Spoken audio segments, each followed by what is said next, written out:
past year, audiences were laughing home after catching Defending the Caveman, the longest-running one-man comedy show in Broadway history. The performance speaks about the differences between men and women due to insistent public demand. It is back. Now here's a sneak peek at Defending the Caveman, the repeat.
I think we all see ourselves in that.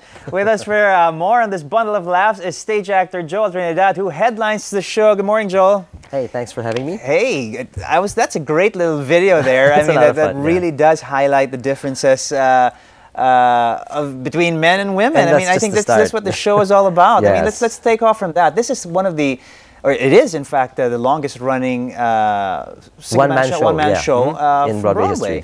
How long ago was this written? I think it was written in '91. All right.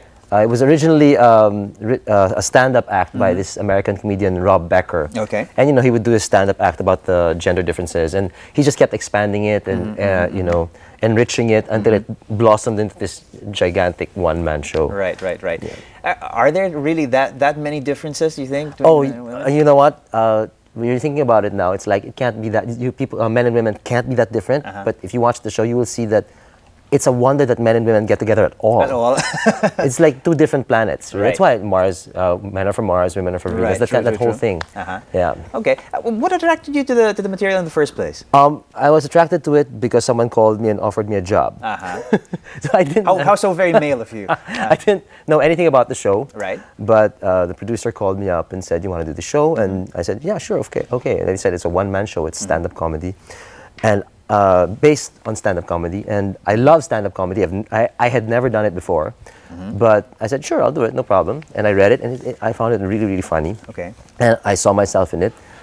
I saw my wife. She wasn't my wife at the time, but I saw my wife in it. It was very insightful, and I thought it was really, really interesting. Yeah, and people do say, I mean, it's a barrel of laughs. It's a lot of fun. But I mean, there's no fun in it unless you actually see how true many of these cliches and observations are. Absolutely. And what I like about the show, one of the many things I like about the show is that it's very balanced.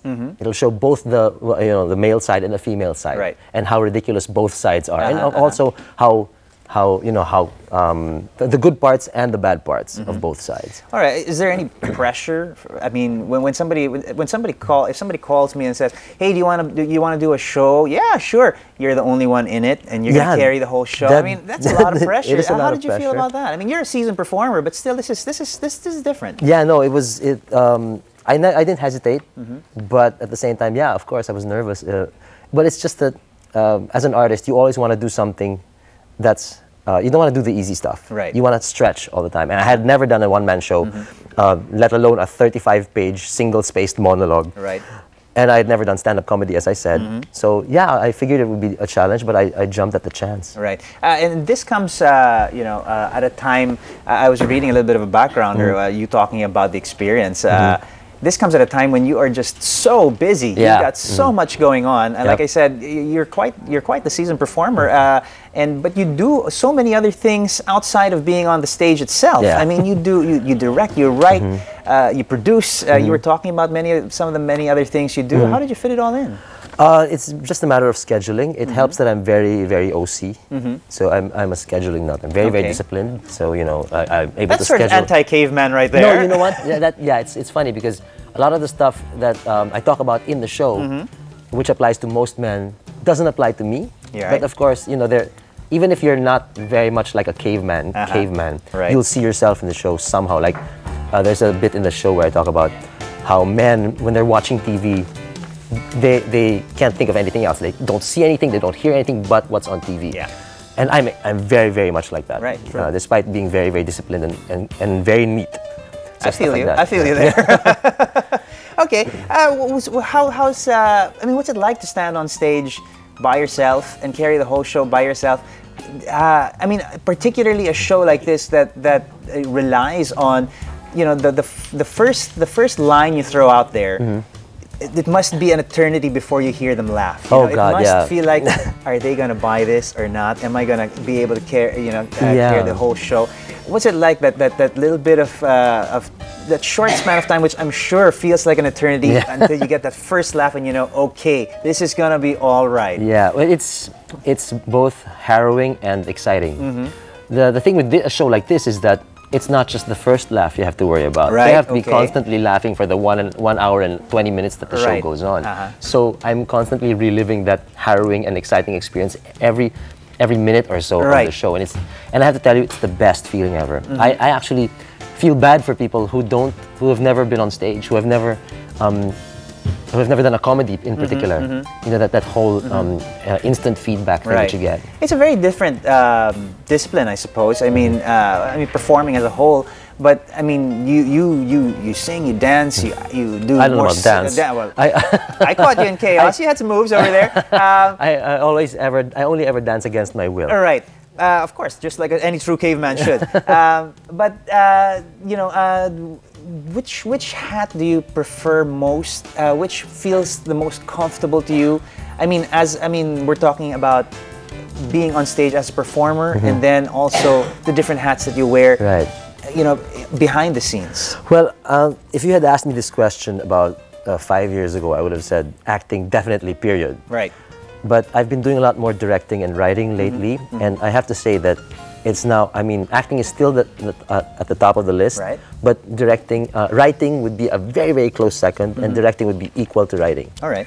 So I love it all. Many people don't know this, but you actually wrote another popular show, Chaos. Right, yeah. I wrote the script of Chaos, which is still running, actually. Yeah, right. And that's it makes you much more of a whole performer in that sense. You really have a greater appreciation of the whole production process. It certainly makes it easier to cover up if you've messed up your lines. Okay, yeah. I meant that. I wrote it that way. Yeah. All right.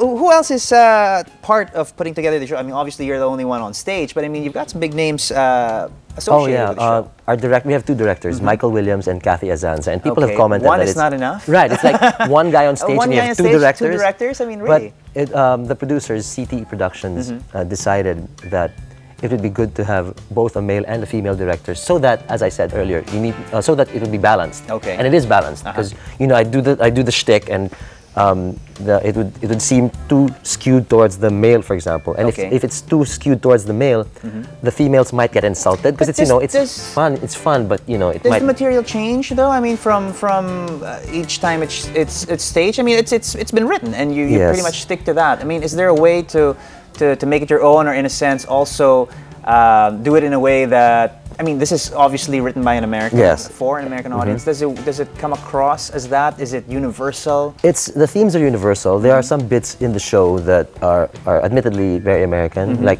references to baseball, for example, and Macy's.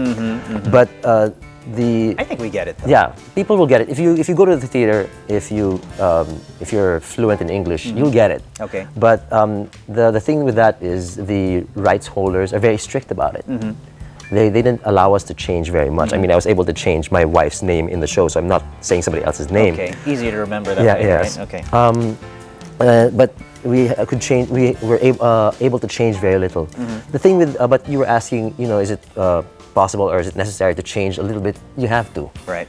Because every audience is different, and some audiences will react a certain way that will necessitate a different attack for the next line. Right.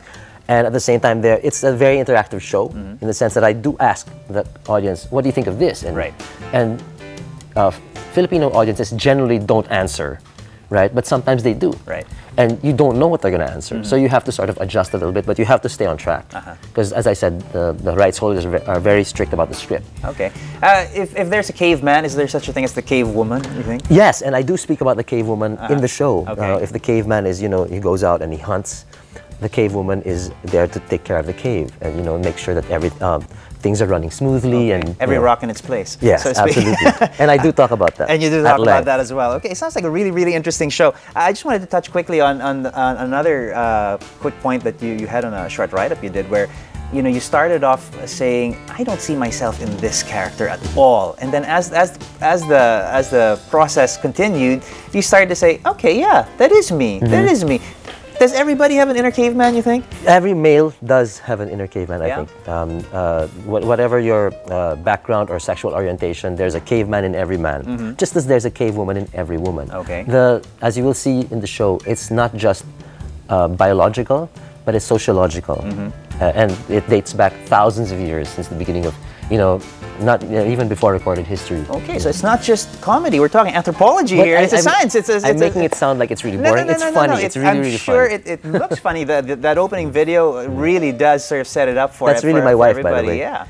Good stuff. Congratulations. Very caveman of you again to point it out. All right, so the show is running this May 6, 7, 13, 14, 20, and 21 for a very limited engagement. At RCBC. At RCBC. 8 p.m. All right. Grab your tickets. At 891-9999. That's Ticket World. All right, super. This sounds like a great show. Thanks so much for joining us this morning, Thank you for having me.